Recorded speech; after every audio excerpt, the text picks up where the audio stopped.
सभी गुरुजन और धर्माचार्य महोदय, यहाँ पर सभी आसपास से, इस गांव से उपस्थित सभी माता बहनों, बुजुर्गों, प्यारे बच्चों, पहले मैं आप सब लोगों को बहुत धन्यवाद देता हूं कि इतना सुंदर जो बुद्ध विहार का आप लोगों ने निर्माण किया है, क्योंकि किसी भी विचार को स्थापित करने के लिए एक पाठ्यक्रम बहुत जरूरी होता है। किसी भी विचार को प्रतिस्थापित करने के लिए एक संस्था बहुत जरूरी होती है। किसी भी विचार को स्थापित करने के लिए अपने धर्म स्थल बहुत जरूरी होते हैं, क्योंकि दुनिया में एक सिद्धांत है, जो दिखता है वही बिकता है। सबसे पहले आप लोगों को बहुत बहुत साधुवाद कि आप हर वर्ष कम से कम इस देश में, इस अपने क्षेत्र में लोगों को जागरूक करने के लिए इस आयोजन को करते हैं। आज हमें भी बहुत सौभाग्य मिला, हालांकि कई बार निमंत्रण मिला, लेकिन आज पहली बार सौभाग्य मिला।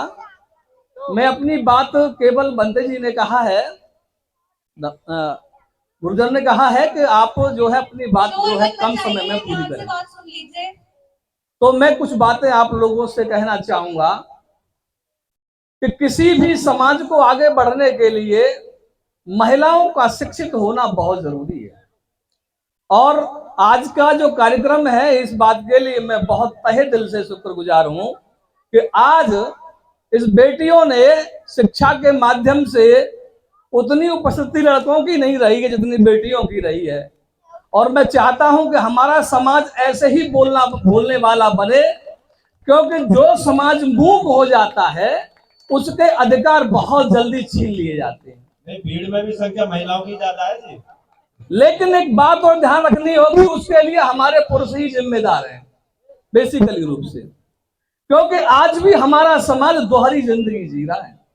और यह संक्रमण का काल होता है, जिस समय पर विचार भूल जाते हैं, दोबारा से वो विचारधारा आती है तो संक्रमण काल होता है। कुछ पुराने में फंसे रहते हैं, कुछ आगे बढ़ जाते हैं, कुछ बीच में रहते हैं। तो यह ऐसा होता है, चलता है।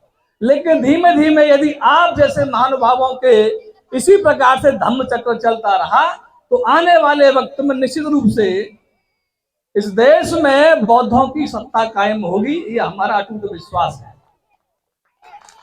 दूसरी बात यह है कि हमको ज्ञानी लोगों की जरूरत अब नहीं है। ज्ञानी लोग बहुत ज्यादा हैं, और बेसिकली से हम कहें कि देश में ब्राह्मणों के बाद में जाटवों को दूसरे नंबर पर ज्ञानी माना जाता है। ऐसा सर्वे में भी है और वैसे व्यवहार में भी दिखाई देता है। लेकिन उस ज्ञान का क्या करें जिस ज्ञान का कोई उपयोग न हो समाज के लिए। मैं उस व्यक्ति को ज्यादा बेहतर मानता हूं वो भले ही वह बात 5 कहे, लेकिन उन बातों का अनुसरण करे। और यदि भले ही वह 100 बात कहे, ऐसी जानकारी का कोई मतलब नहीं है कि यदि उसको अपने आचरण में न उतार सके। मैं बहुत बड़ी बात नहीं कह रहा हूं। आज भी हमारा समाज, आज भी यदि इन बौद्ध धर्म की 5 परमिताओं को, केवल 5 जो है पंचशील है, यदि इस पर ही ईमानदारी से चलता रहे तो मैं आपको दावे के साथ कह सकता हूं, इसको आगे बढ़ने से दुनिया की कोई ताकत रोक नहीं सकती, कोई भी नहीं रोक सकती। क्योंकि दुनिया में केवल एक ही चीज है, यदि जिसका सील मजबूत है, जिसका चरित्र अच्छा है, दुनिया की कोई भी ताकत इसको हिला नहीं सकती। जिस महापुरुष के सामने हम खड़े हुए हैं, आप सोचते होंगे उन्होंने भी इस बात को कहा है कि मुझे, आप सोचते होंगे कि विरोधी मुझसे किस बात से खौफ खाते हैं। वह इसलिए खौफ नहीं खाते हैं कि मैं दुनिया में सबसे ज्यादा योग्य हूं। वह इसलिए भी खौफ नहीं खाते हैं कि मेरे जो बुजुर्ग हैं उन्होंने 1 जनवरी 1818 को 500 लोगों ने 28,000 की सेना को नेस्तनाबूद कर दिया, इसलिए भी खौफ नहीं खाते। वह सिर्फ एक बात से खौफ खाते हैं कि मैं चरित्रवान हूं, मैं बिक नहीं सकता। तो मेरे नौजवान साथियों, इन बुजुर्गों की तो उम्र हो गई है, आने वाले 1-2 सालों में टपक जाएंगे, लेकिन यह समय हमारा है। हमें आने वाले समय में इस देश में बौद्धों की सत्ता कायम करनी है, और जो हमारे भटके लोग हैं उनको एक इकट्ठे प्लेटफॉर्म पर लेकर के आना है। और बाबा साहब हमको इशारा कर गए हैं, और उन्होंने इशारा किया है कि तुम धम्म की शरण में आ जाओ। बहुत लोग ये मानते हैं, हमारे जो बातें महापुरुषों ने शोध करके कह दी है उसमें संशोधन करने का प्रयास करते हैं।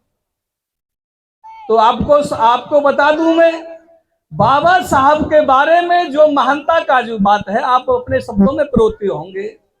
जिस समय पर बराक ओबामा अमेरिका का राष्ट्रपति भारत में आया, जब संसद में उसका उद्बोधन हुआ, तो उस समय पर बराक ओबामा ने एक बात कही, और इस बात को वो पक्की तरह से पहले कंप्लीट करके अपना पूरा होमवर्क करके आया।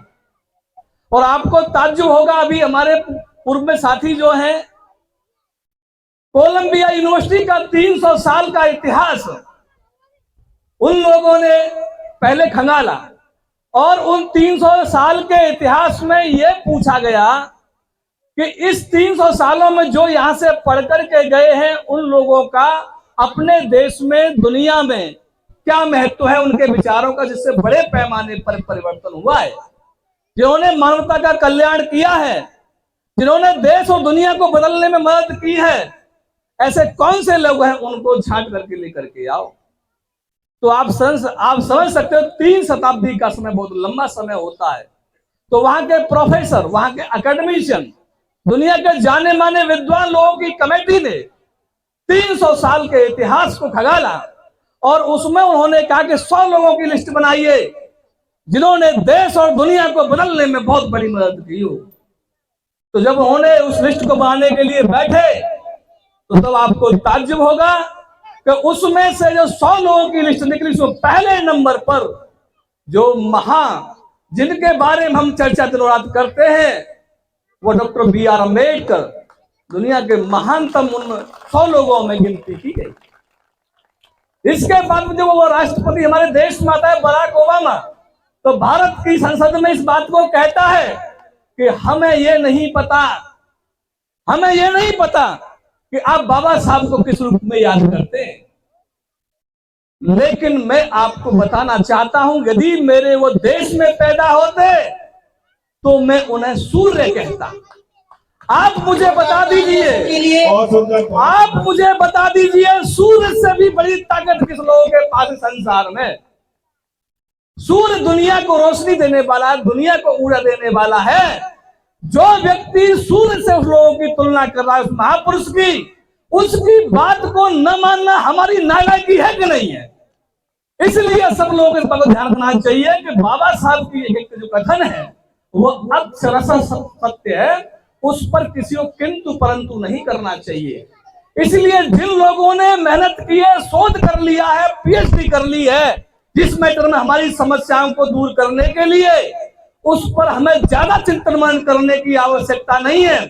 सिर्फ उस रास्ते पर चलने की जरूरत है। सिर्फ एक व्यक्ति चला, मान्यवर काशीराम साहब चले उस रास्ते पर। इस देश में जब तक वो जिंदा रहे, इस देश में स्थिर सरकारों का दौर चला गया। उनके दुनिया से जाने के बाद भी इस देश में आज भी लगड़ी सरकारें बन रही हैं। यह होता है विचार। यदि आप महापुरुषों की कथनी और करनी और अपने व्यवहार को, आचरण को ठीक प्रकार से महापुरुषों के अनुसार उतारेंगे, निश्चित रूप से आपकी विजय होगी। आपके बीच में आज भी मुझे याद आ रहा है कि मुझे आज भी एक बार जब मेरे बच्चे जो पहली बार यहाँ पर कार्यक्रम में आए हुए थे, तो गुरुजी, बिल्कुल इनका मैंने उद्बोधन सुना उसमें। इतना मुझे बड़ा कष्ट हुआ। तो इनके बारे में मेरा कहना है कि ऐसे महापुरुष जो हुए और आज भी उनके कारवां को आगे बढ़ा रहे हैं, यदि ऐसे ही हमारे जीवन में और भी सब लोग लगे बीच में तो निश्चित रूप से हमारा कल्याण होगा। आपने मुझे इस बात के लिए धन्यवाद, आपने मुझे मौका दिया, आप सबको बहुत साधुवाद। आप इसी प्रकार से आगे बढ़ते रहें, इसी प्रकार से धर्म हमारा बढ़ता रहे, हमारा समाज उन्नति करता रहे और शिक्षा संगठन मजबूती में हम आगे बढ़े। इसी बात के बाद में आप सबको धन्यवाद। जय भीम, जय भारत, नमो बुद्धाय। तैयार रहे।